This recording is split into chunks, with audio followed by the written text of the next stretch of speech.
د دې داسې مثال دی د دې منبرانو د روټي خلاص، د دې داسې مثال دی لکه د بادشاه د کوره تور باټینګل راووته. نو مولا دو پیازه وزیرو چې وزیرو نو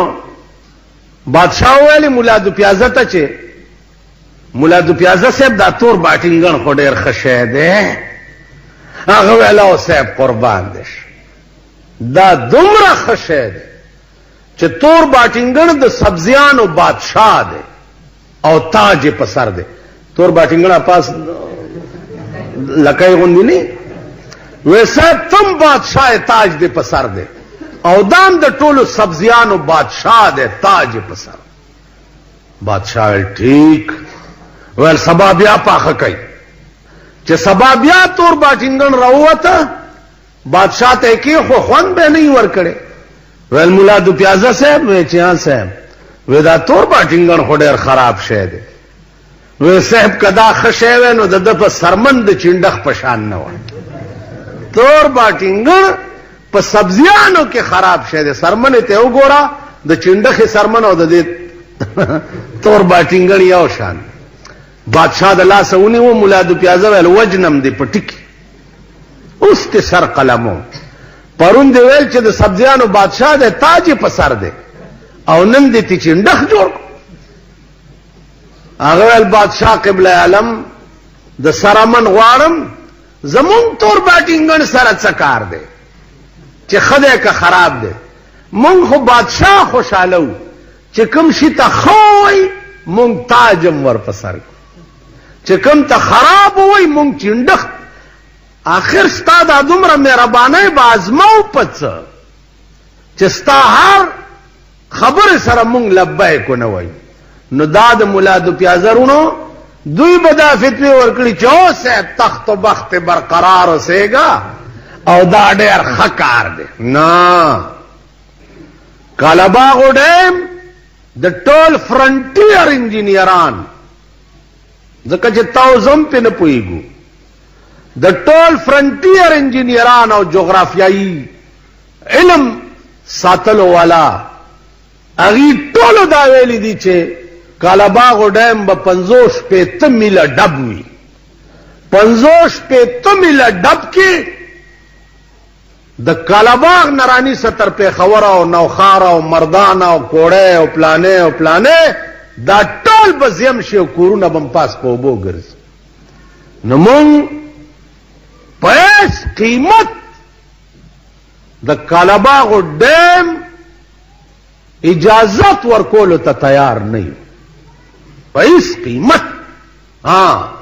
یو ټکه زما دماغ کې راغله چې خدای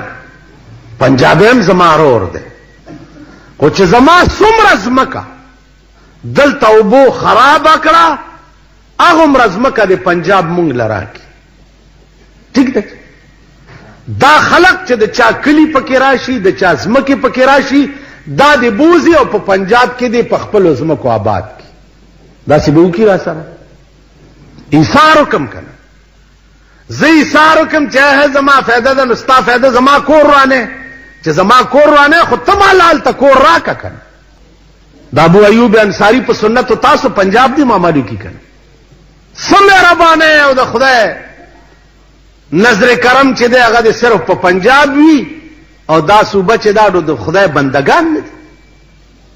کارخانه دی پاغي کی وی حکومت ته داغي وی دولت ته پاغي وریږي مهربانه دی پاغي. د هلال کمیټه میټینګ سده چې تر اوسه پورې په دې صوبه کې ونکو. عملیان دومره متعصب چې دا صوبه ورته د سړي ځامن نه ښکاري دی. د دې صوبې په گواہی په ملک اختر نه کوي. د بوټو نواله تر ضیاءالحق صاحب پورې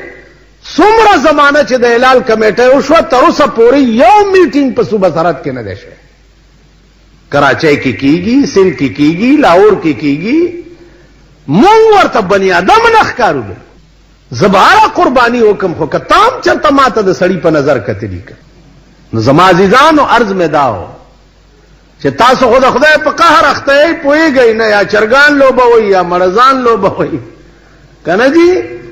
یا تاشونه کوي یا ساربه چې درکې دي په بنگلو کې ای دې خزو سره غړیږي او زه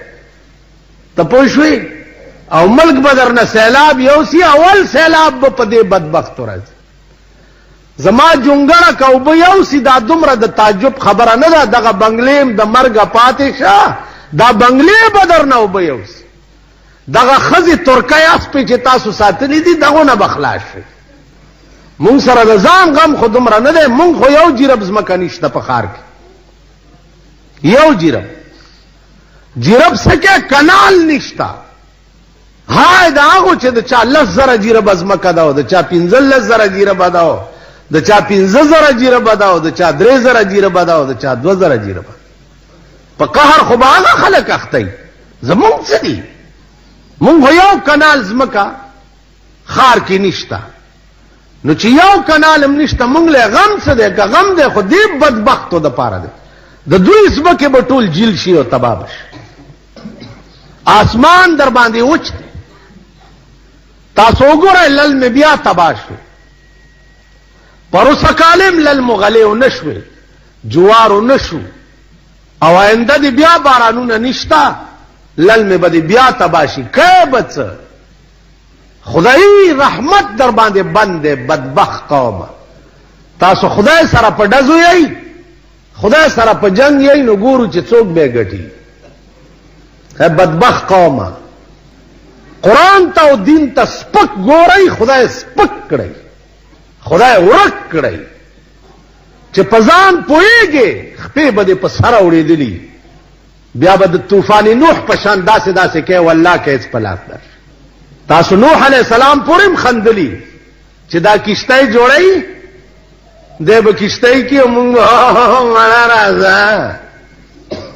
نوح علیہ السلام ورته ووی چې خاوه فلیضحکوا قلیلا ولیبکوا کثیرا فلیضحکوا قلیلا ولیبکوا کثیرا لغوندې وخاندئ بیا به داسې جاړئ چې جړاب هم څوک رکاولی نشي تاسو نه خو ملک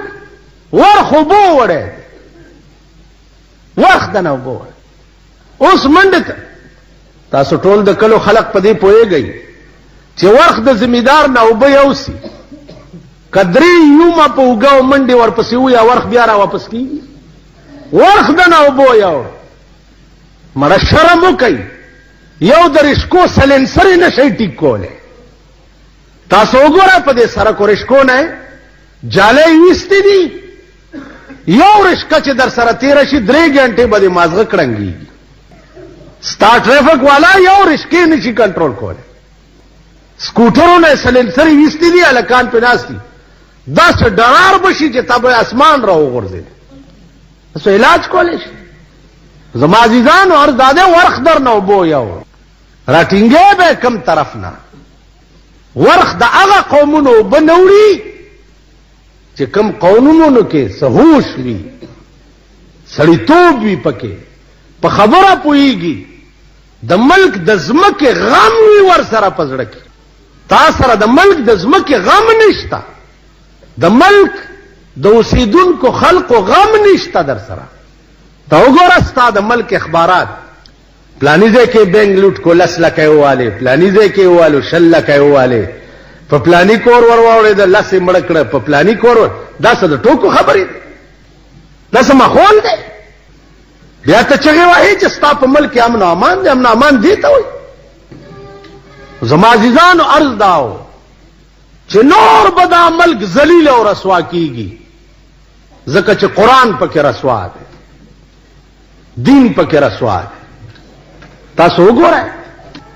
د ملک ښځې او جینکۍ نن د پښتو وحدت اخبار کې دي چې ډیپټي کمشنر دې توجه کې د جینکو بربند فوټوان خرڅي ما وی چې دا فوټو ډېر تعجب خیز دی که بربندي جینکۍ خرڅېږي دا د تعجب خبره دا څه د اورېدو خبرې نه دي څومره عصمت فروشي چې د ماښام تیارې نه وروستو د شپې تر 1201 ستا په دې سرکو کېږي بیا هغه عصمت فروشۍ دپاره ستا د ملک قانون وګوره زما عزیزانو مونږ شرمېدلي مونږ بربنډ یو څه شو کاسې لمنې ممنې را باندې پرتې دي والله زمونږ هر څه ښکاري لکه د ایکسرې ماشین ته چې ور مخامخ شي او هر څه دې پکې ښکاري مونږ ایکسرې ماشین ته مخامخ یو زمونږ هر څه ښکاري مونږ شرمېدلي یو وجه څه ده وجه دا ده چې د ملک قانون نشته نظام نشته ضبط نشته ما ته خندا راشي چې زه اعلی سطح اجلاس ټکی وګورم اعلی سطح اجلاس نو د خاریانو ټکی را یاد شي چې پھٹیا پہاڑ ته نکلا چوہا اعلی سطح اجلاس فیصلې پکې څه وشوې اعلی سطح اجلاس کې څه فیصلې وشوې او بسکټ مسکټ یو خوړو خله چې خوځي خبرې کولې شي بیت المال بنیاد وته په څه شي په لهویاتو په عباسیاتو 38 کروڑ روپے د صدر پټي سټیشن لګېدلی 38 کروڑ اوس دا پورا کامل نه دی بل به یو جوړي د ملک ته د دې سيزونو ډېر ضرورت دی کله ملک ته د روټه د جامع د دې ډېر ضرورت دی زما عزیزانو نور به ګورئ خپل تماشې به وکړئ چې دا دردم نه وړکې او دې دپاره ملا ونه تړله چې موږ د ملک قانون بدل کړی نه تر هغې پورې په آرام نه کینو والله العظیم که خاورس په دوربین کې مو ګورئ چې راکوز شومه کوڅه کې راپسې داسې راواغله شیخونو ډېر زورور شو ویل لوستې دا ګیټای ماته هغه وخت کې ځالکم مال ولې ویل ګیټای دې پټې وې او بانک دې وې دا بانک چرته کی مال ښه شیخ صاحب بیا به بډې وامه ویل دا اوس دې ولې وې مال معاف مې که بیا به پرتوګ وباسم بانک نه دې کور روان که چې کور دې وران په دغسې خلکو زمونږ سر یو دور داسې په دې ملک تیر دی که په مانځه کې به یې ولیدي چې ګوته دې اوچته کړه په مانځه کې به یې در ټوپ کو ګوته به یې دله ماته کړه یا به یې پې چکو لګو رنگ رنگ شکل کې صاحبه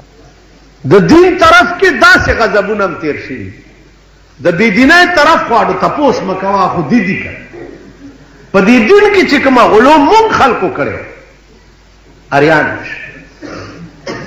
پرتوک پنسي ټیټې او ګیټای پټې دا یو مسله اوس را یاده شو د چا چې دا ګیټای هر وخت په پرتوک کې پټي هر وخت دلته زمونږ د جومات تم یو بې خوده غوندې راځي نو هغه وایي چې پنسي اوچتې کوي اورېدلي به مې ودرېږئ صفونه سم کوي پنسي اوچتې کوي دا مسله داسې نه ده پنسي اوچتې کوي په مونځ کې مسله داسې ده چې هر وخت د چا پنسي د ګیټو نه ښکته وي او ګیټۍ پټې وي دغه سړي ته به د قیامت په ورځ الله د رحمت په نظر نه ګوري هر وخت مانځه تخصیص پکې نشته چې ته ګینې مانځه کې بډې وواو ابوبکر صدیق چې دا حدیث پیغمبر وی نو ابوبکر صدیق رضی الله تعالی عنہ په جړا شو و یا رسول الله زما ته خو د خېټې لږ تکلیف دی لږ مې ټینګولی نشم رانه کله وخوېږي او ګیټای مې پټي شي نو سردار کونین ورته وفرمایل چې ابوبکره الله ته د دې ګناه نه بار کړی خیر پیغمبر فرمایلی دي چې دا علامه ده خیلاو ده د متکبرینو تاسو خیال را د نر سړي څه منشا کېدی شي ګیټای په پرتوک کې پټې څه منشا کېدی یعنی ګیټای دی ولې پټې کړي ګیټای خو د ښځې عورت دی چې ګیټای بربنډي مونځ نه کېږي نو ستا ګیټای ولې دی پټې دا یو نوې قسم کلنکاري او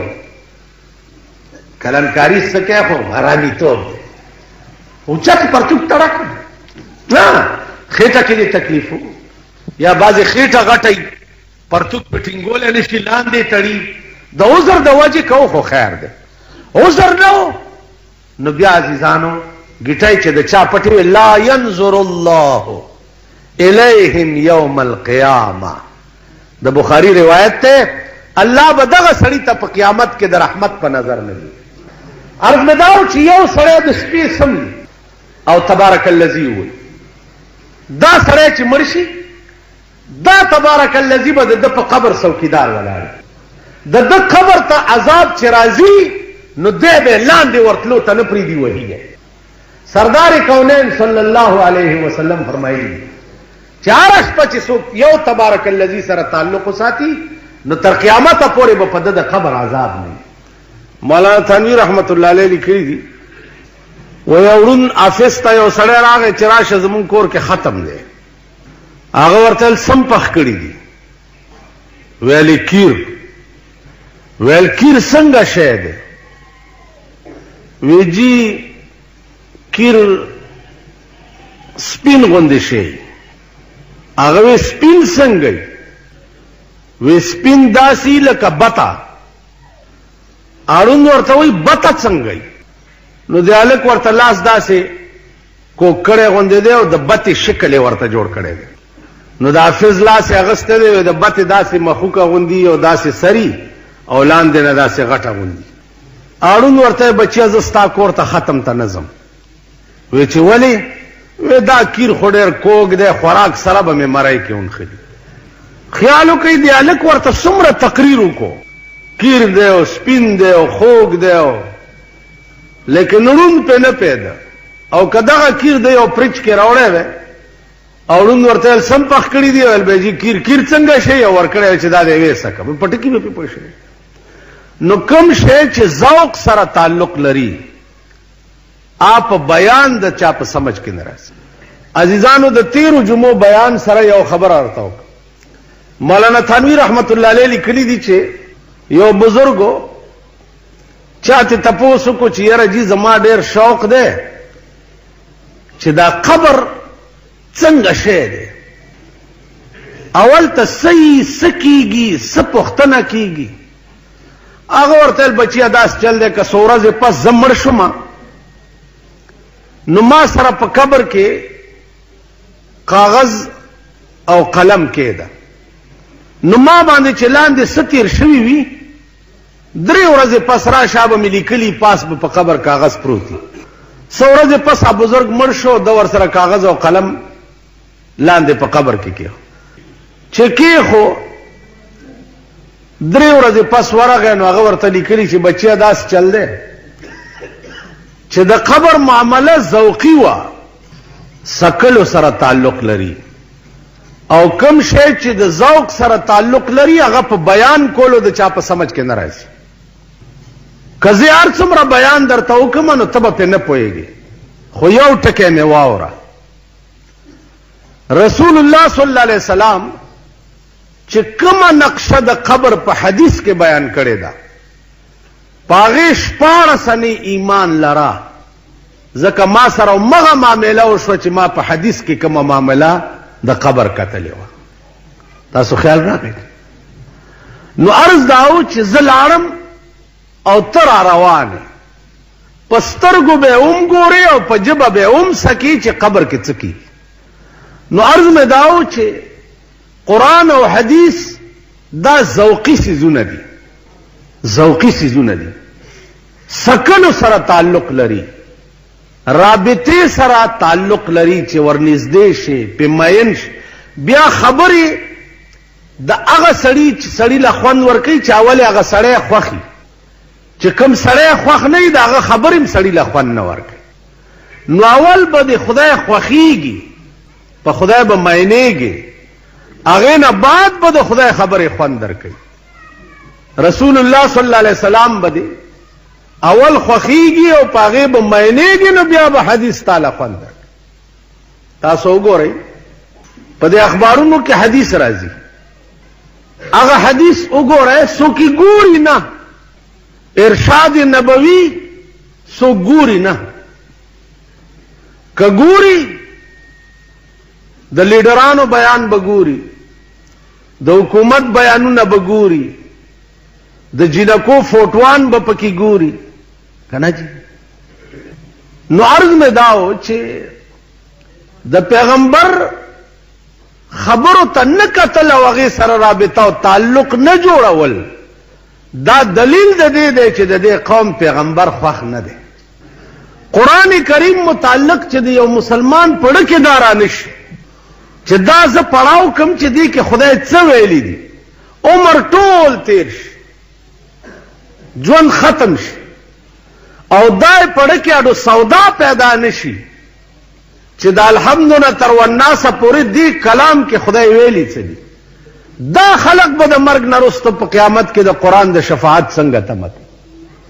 ملا به در پسې ووایي او تبارک الذي به ووایي او په قبر به د الحمد ووایي او ته به چې دی وبخلی شي دا کوم خوبونه ګورئ تاسو بدبخت قومه دا کوم خوب ګورئ دا تصور هم مه کوه زما عزیزانو عرض داو چې قرآن کریم پړاول غواړي په دې ځان پویول غواړي حدیث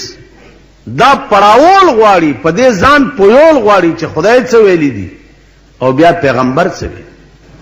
رسول الله صلی الله علیه وسلم دنیا ته راتلو نه بعد قرآن کریم غوندې عظیم کلام راوړو او داسې کلام یې راوړو چې هغه معجز دی دنیا عاجزه کړې ده او تر اوسه پورې د دې قرآن جواب چا نه دی کړی اعلان یې وکړ چې راشي که نه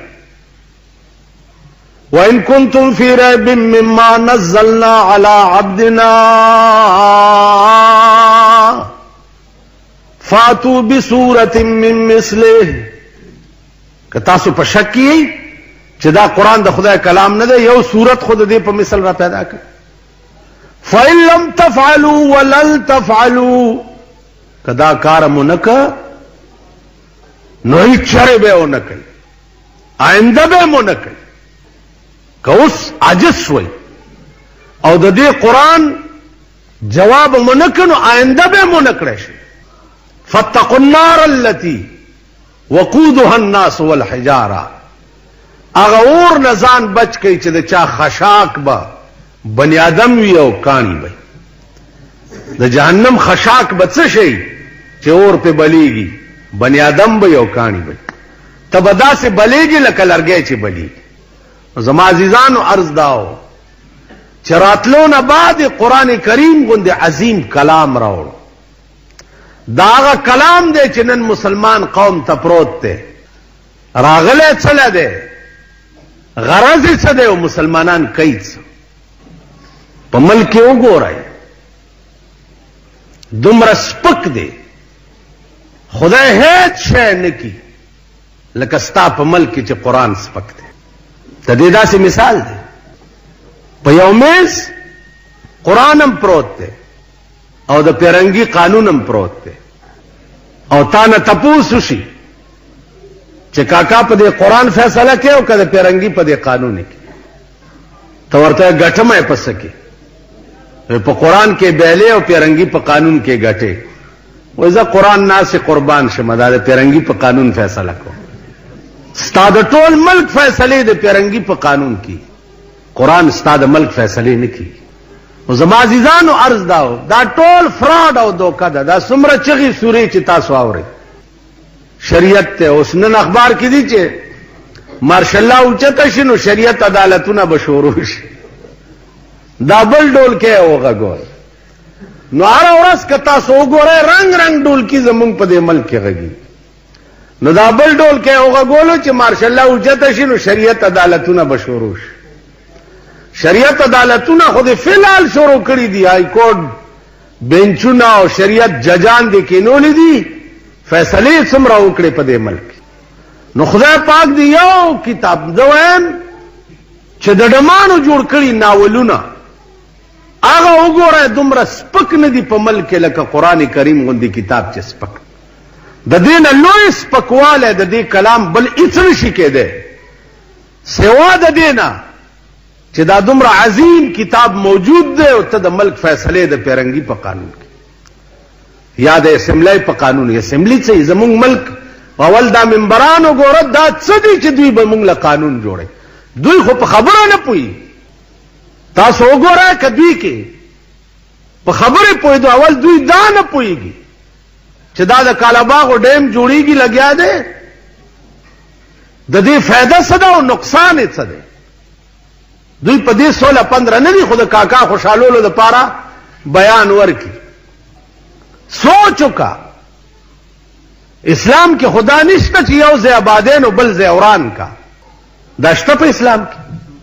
چې یو ځای آبادین او بل ځای اوران کا. پنجاب لدی وبزي او صوبه سرحد دی ټول د وبو جیل شي، صوبه سرحد دی ټول وران شي، خو پنجاب دی آباد شي نه. دا کم ځای کې لیکي دا فتوا چا ورکا؟ دا قومي اسمبلی کې چې کوم مليان ناس دي دوی به دا فتوا ورکړي کنه.